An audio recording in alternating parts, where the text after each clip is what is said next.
You, John Fitzgerald Kennedy, do solemnly swear I, John Fitzgerald Kennedy, do solemnly swear that you will faithfully execute the office of President of the United States that I will faithfully execute the office of President of the United States and will, to the best of your ability, and will, to the best of my ability, preserve, protect, and defend the Constitution of the United States. preserve, protect, and defend the Constitution of the United States. So help you God. So help me God.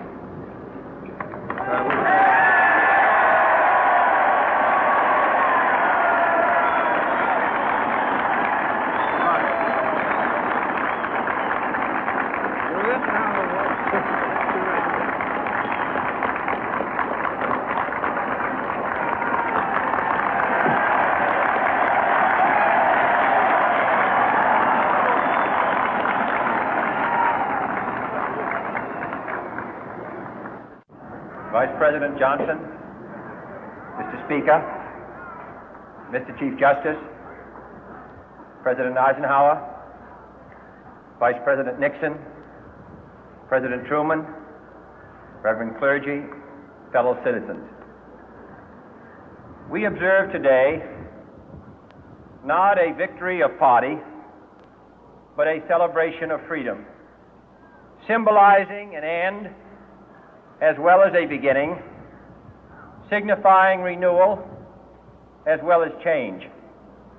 For I have sworn before you and Almighty God the same solemn oath our forebears prescribed nearly a century and 3/4 ago.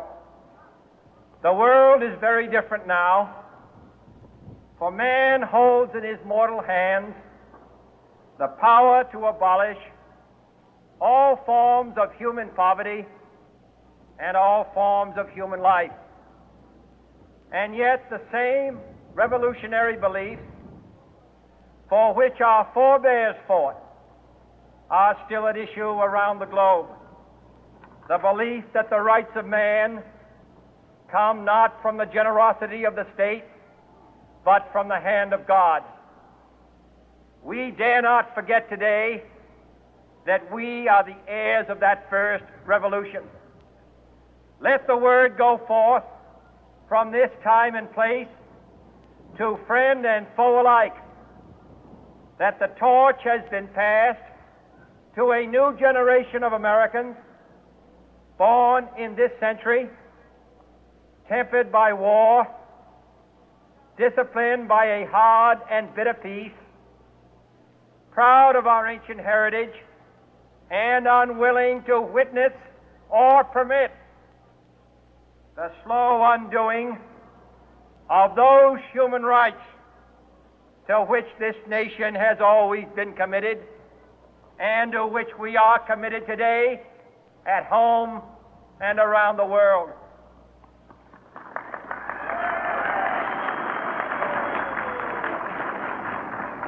Let every nation know, whether it wishes us well or ill, that we shall pay any price, bear any burden, meet any hardship, support any friend, oppose any foe to assure the survival and the success of liberty.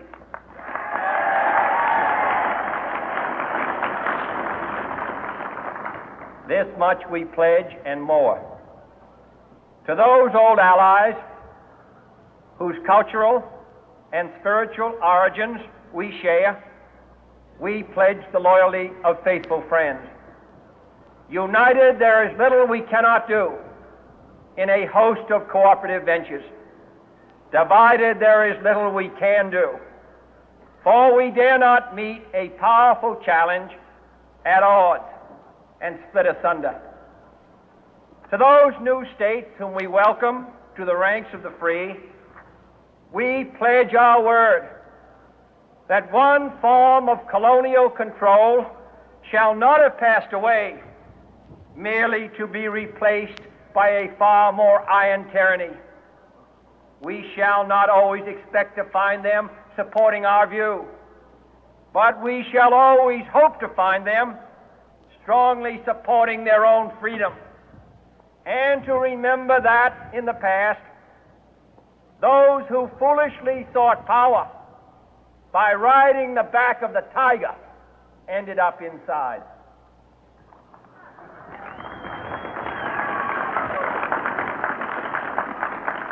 To those people in the huts and villages of half the globe struggling to break the bonds of mass misery, we pledge our best efforts to help them help themselves for whatever period is required, not because the communists may be doing it, not because we seek their votes, but because it is right. If a free society cannot help the many who are poor, it cannot save the few who are rich.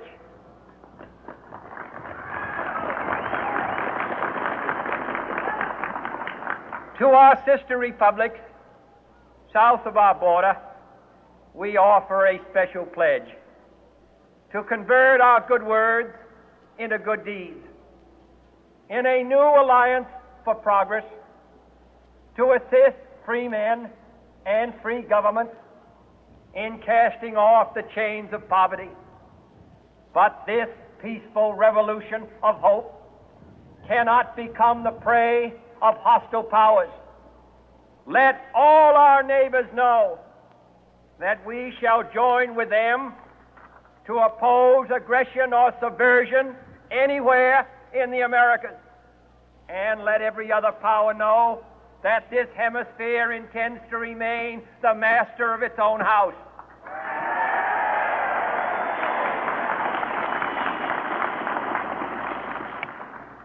To that World Assembly of Sovereign States, the United Nations, our last best hope, in an age where the instruments of war have far outpaced the instruments of peace, we renew our pledge of support to prevent it from becoming merely a forum for invective, to strengthen its shield of the new and the weak, and to enlarge the area in which its writ may run.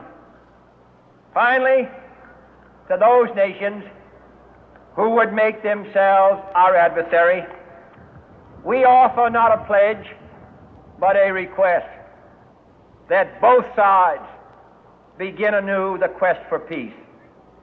Before the dark powers of destruction, unleashed by science, engulf all humanity in planned or accidental self-destruction, we dare not tempt them with weakness, for only when our arms are sufficient beyond doubt can we be certain beyond doubt that they will never be employed. But neither can two great and powerful groups of nations take comfort from our present course, both sides overburdened by the cost of modern weapons, both rightly alarmed by the steady spread of the deadly atom, yet both racing to alter that uncertain balance of terror that stays the hand of mankind's final war. So let us begin anew, remembering on both sides that civility is not a sign of weakness, and sincerity is always subject to proof. Let us never negotiate out of fear, but let us never fear to negotiate.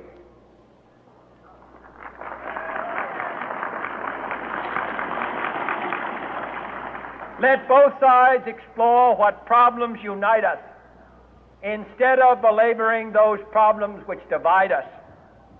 Let both sides, for the first time, formulate serious and precise proposals for the inspection and control of arms, and bring the absolute power to destroy other nations under the absolute control of all nations.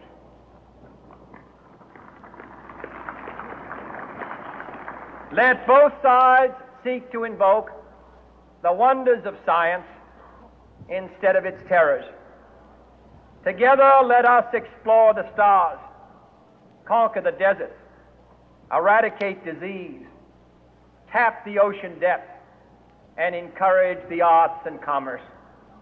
Let both sides unite to heed in all corners of the earth the command of Isaiah to undo the heavy burden and let the oppressed go free. And if a beachhead of cooperation may push back the jungle of suspicion, let both sides join in creating a new endeavor, not a new balance of power, but a new world of law, where the strong are just and the weak secure and the peace preserved. All this will not be finished in the first 100 days, nor will it be finished in the first 1,000 days, nor in the life of this administration, nor even perhaps in our lifetime on this planet. But let us begin.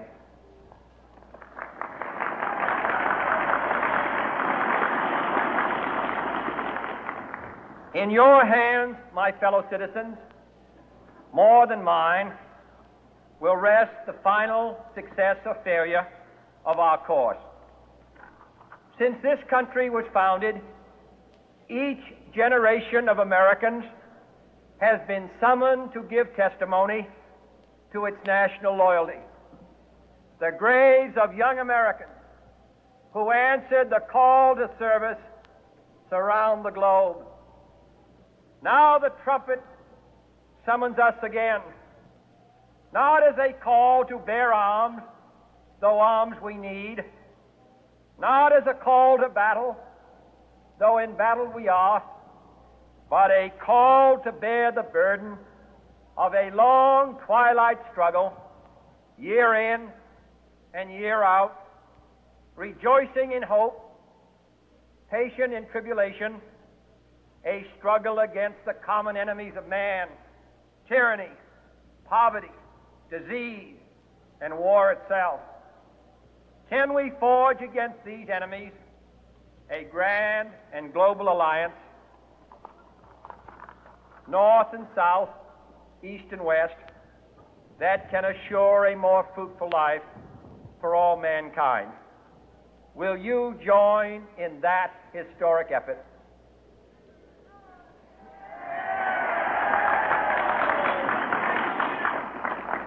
In the long history of the world, only a few generations have been granted the role of defending freedom in its hour of maximum danger.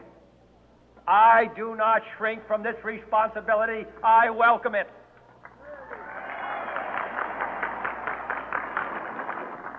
I do not believe that any of us would exchange places with any other people or any other generation. The energy, the faith, the devotion which we bring to this endeavor will light our country and all who serve it. And the glow from that fire can truly light the world. And so, my fellow Americans, ask not what your country can do for you, ask what you can do for your country.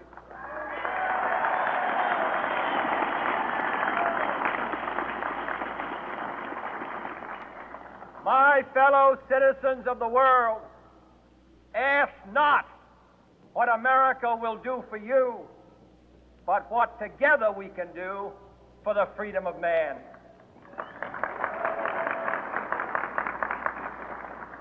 Finally, whether you are citizens of America or citizens of the world, ask of us here the same high standards of strength and sacrifice which we ask of you. With a good conscience, our only sure reward, with history the final judge of our deeds, let us go forth to lead the land we love, asking His blessing and His help, but knowing that here on earth God's work must truly be our own.